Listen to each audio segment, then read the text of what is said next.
Away from Texas. Yes, sir. Watch you every single day. Nobody lays it down like Uncle Neely and the pregame show. Neely, pregame show behind the scenes of everything. And why does he get that kind of access? Why does he get that kind of access? Because trust is involved. You would never get the kind of access you desire unless there's trust and relationship. You're trying to put your up on game. Hello to my Colorado Buffaloes family. I want to thank Coach Prime for allowing me to come and share in this devotional message. You know, recently we came through the Olympics, and a lot of people don't realize that the Olympics really finds itself in times of antiquity and has a biblical correlation. Starting in the 8th century BC, people would gather for athletic competition to honor their specific gods or goddesses. By the time the New Testament comes in the first century world, they would gather at a place called Mount Olympus, which at the time was considered to be the highest point on earth. It was also the home of all the Greek gods and goddesses. And so every 4 years, people would come from the Greek city-states to Mount Olympus for athletic competition. They would come and they would give homage or honor to the Greek gods and goddesses. Zeus was considered to be the god of all Greek gods and goddesses. They would honor Athena, and they would honor Apollos and Hestia and Dionysius and Hera and a host of other Greek gods and goddesses. And so when the athletic competition would take place, whoever won that competition, that specific Greek god or goddess would be worshipped. The Olympics for our time is not about the worship of Greek gods and goddesses, but a specific country. People will gather as each 4 years transpire at different places for Olympic competition. And in those individual races, whoever wins, their country will be worshiped, or not worshiped, but giving respect and given adulation and honored. And so it's on that backdrop that the writer of Hebrews in Hebrews 12 says, "Wherefore seeing we're compassed about with so great a cloud of witnesses, now let us lay aside every weight and sin that does so easily beset us, and let us run this race with patience." It is amazing that writer of Hebrews writes on the backdrop of them gathering every 4 years at Mount Olympus. And it works in our time because it's an athletic metaphor. I want to share with us today for the Colorado Buffaloes as we're getting ready to start our season and to run our races. It's important that we lay aside whatever it is that's stopping us. But he says something very interesting. He says, we're compassed about with a greater cloud of witnesses. The imagery there is those are heroes who've gone before us. He talks about, perhaps in Hebrews 11, Abel, that we talked about a few weeks ago, and Abraham and Sarah and others who in the grandstands of eternity cheering those on who are still running. And similarly, you and I need to understand that we have people who've gone before us, our ancestors back home, our family, who are cheering us on. It reminded me this year of the Olympics when I saw Simone Biles competing. It was important to know that a few years ago when she was not able to compete, that people talked about her. They called her everything but a child of God. They said she wasn't worthy. But she won Olympic medals this time. And what really struck me is on one particular incident, she looked up in the stands and she saw Snoop Dogg there cheering her on. He was dancing at her and she started to dance back at him. What does that say to us? That says that we need to focus on those who are cheering us on. We don't need to hear the noise of the naysayers. We don't need to get caught up in those critics who want us to fail. There are people all throughout Boulder and Colorado and across this nation who are friends of the Colorado Buffs. And so we need to feed off that positive energy. We ought not do anything where our enemies become our focus.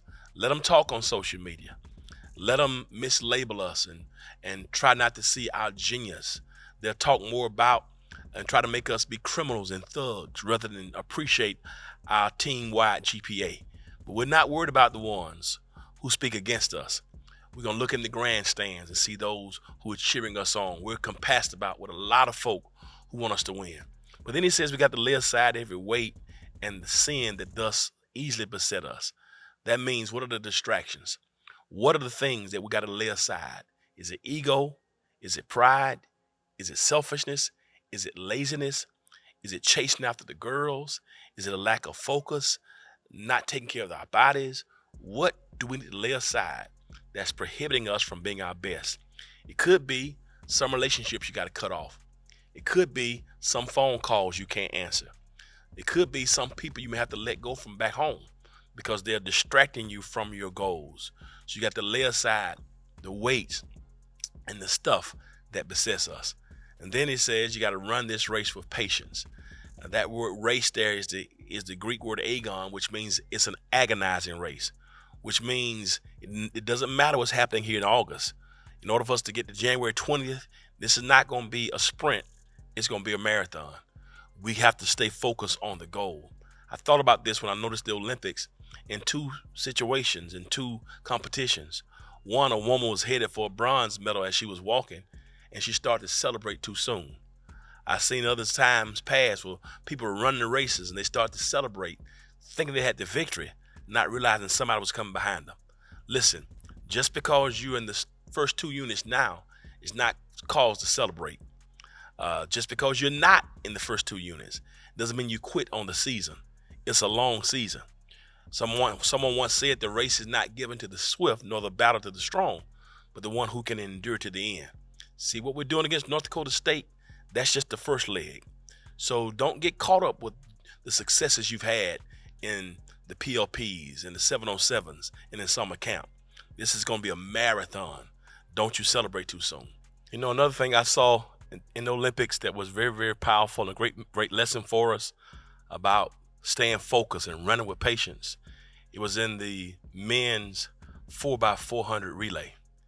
What was amazing is one of the original persons who's supposed to run for our Olympics team in the 4x400 relay ended up getting hurt. So he couldn't run in the 4x4 relay. So what they did, they pulled a guy who ran the 400-meter hurdles and let him run last leg. When one teammate went down, they took a teammate who didn't run that race. They took another teammate and brought him aboard and let him run last leg, and they were able to win the gold medal. They won the gold medal because another teammate who was not even on the original starting lineup for the 4x4, but he stepped up to the plate, and because somebody was able to step up, the victory was able to be granted. Hey, it's August right now. We never know when sickness, when a headache, when a sprained ankle may come, when death may come of a loved one to throw somebody's mind off. We have to be ready to have other teammates to step up in that place. Just because one goes down, the show don't stop. The game don't stop. The party got to keep going. So we all got to stay mentally locked in. So if one person goes down, it's plug and play. It's the next man up. Even if you got to get somebody from a different place, in a different place that you never played before. You got to get a man from the 400-meter hurdles to come in to run the 4x4 relay race. Stay mentally in tune. Stay locked in, because buffs work together well as a team. First man up, one man go down, next man got to step up. That's how we're going to be victorious this year as well. But then it's also important to realize this. It's very, very, very important. In one race I saw, and this blessed me, from 1992, a man was running the 400. His name was David Redmond. And as he was running the race, coming around the curve, he tore his hamstring. And the pain and the agony on his face. But what I loved, out of nowhere, his father jumped out the stands and ran down on the field with him, on the track with him, put his arm around his son's neck and put his son's arm around his neck and carried him on to victory. That's a great metaphor, because sometime this season you may cramp up. Injuries may happen, but it's important to realize that we have somebody, I believe our God, who can come down to where we are to help us. Sometimes it can be your family who comes down to help us to finish, to accomplish the goal. Listen, we can win together. It won't be because of one person. Even in golf, the golfer has a caddy. It's going to take everybody pulling together, pulling our resources together. And if we do that, if we stay focused on the ones who support us, if we lay aside the stuff that's distracting us, if we are able to really not celebrate too quickly, if we're able to put our teammates ahead of us at times to help them be encouraged, to help them finish their races. And then when things get rough, when things get tough, if you feel like an injury or a lack of focus, or you run into a brick wall, perhaps even as a freshman, know that there's help coming from on high. I believe there's a divine power that can assist you. I believe even the prayers and meditation and the positive vibes sent by your family members can help us to finish the goal. Listen, we can win. We're going to keep looking forward. And I believe that this year, victory is going to be ours. I believe this year, a gold medal, one that won't wither in a few days like the laurel wreath of antiquity, but a gold medal, something nobody can take from you. It's going to help us to get to the place of victory and destiny, and we will be victorious. We here. We're going to win. I'm ready. Are y'all ready? Let's go do it. Let's go Buffs. NFL picture of Coach Mathis when he played. Yes, sir. Now, some of the things we tell you, it's not about the now, it's about getting you forward thinking. We have several men in here that played in the NFL. We have several men in here that coached in the NFL. And I'm just trying to save you money and get you your understanding of fines soon. Most of us have grandmothers, and some of them have passed, unfortunately. But if grandma would come and ask us for $7,500, you know, that's a lot of money for grandma, ain't it? But that's what you give in the NFL every time you look church like that. Uniform straight, right? No fine there. Let me see D. Luke. First round draft pick. Don't you have to have a certain color, length of socks that you have to show, Sap? Yes, sir. D. Luke, how long could your towels be in the NFL? Only so many inches, they count that kind of stuff. One time. Fella, what's the process of when you go out on the field? Ain't nothing coming out, right? But y'all want to stunt? These losers, I'm not going to give y'all no $7,500 first offense, second offense $15,000, third offense is double. Work Let's hard see for my Sap. money, coach. Let's see Sap that. Let's catch Sap on a good day. Getting none of the more Sap. Look, you want to do things.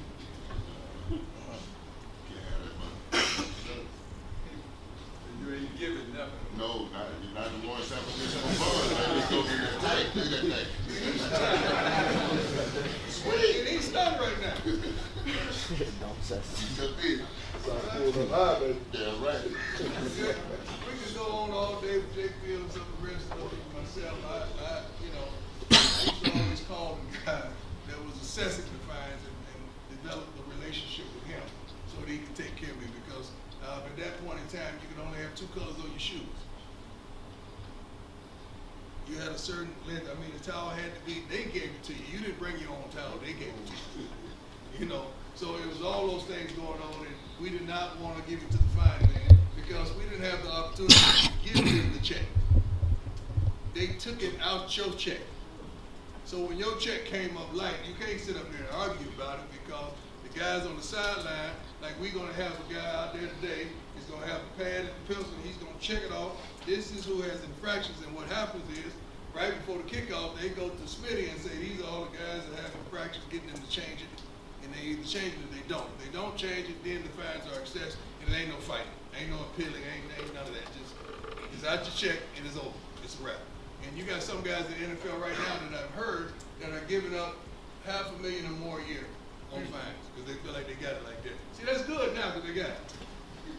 But when the career is over and you get a little thirsty, you start thinking, over a course of the career, you gave up $4 million trying to stunt for who? $4 million? $2 million? Stunt because you want to look good? Don't make sense. So I'm trying to have you in training right now for that. So that's the only reason we are stickler on those little things. We're going to have a great scrimmage. The thing sold out in how many hours? 8. Sold out in 8 hours. So you're going to have over 5,000 people that are watching scrimmage today. Over 5,000 going to be there. And it probably would have been more if we would have put it out there a little more earlier. But we only had, I think, 2 days until we got approved from the NCAA to even have an open scrimmage. So we're gonna be a little dull. So a lot of things we may not run, no cameras, a lot of things we may not run that we would normally run, but a lot of things we're gonna do that we would normally do. Your effort is your effort. Can't fake that. Show that. So all y'all been talking about how cold you are, how nice you are. That little girl that you trying to kick it with, she gonna get a chance to see you tonight. And on the way home, she gonna get a chance to, baby, why you ain't get in there? Right. Baby, I don't know too much about football, but I think that was your man. We're gonna have to have this conversation on the way home a little later. Baby, you crazy. I see why you big. Like, I see why. You're gonna get some of that because they're gonna get to see you play. We're not gonna embarrass ourselves in front of company. We're gonna go out and play our butts off because some of you are still competing for consistency of the job. Some of you are good, but you're not consistent. And we got to see the consistency thereof because you never know, like Pastor say, what may happen when somebody may get hurt first play, or may get injured or a freak accident. So who's going to take up that? Who's going to come in and shut it down? So that's what he did. There you go. I like you saying that. I like that. Somebody got to come pick up right where you left off at. We good with that? Let's have a great day. A great day. We're going to do some kicks, right? Kicks in front of company. What are our times? Field goal, special teams, everything in front of company tonight, too? Yeah. So extra points. So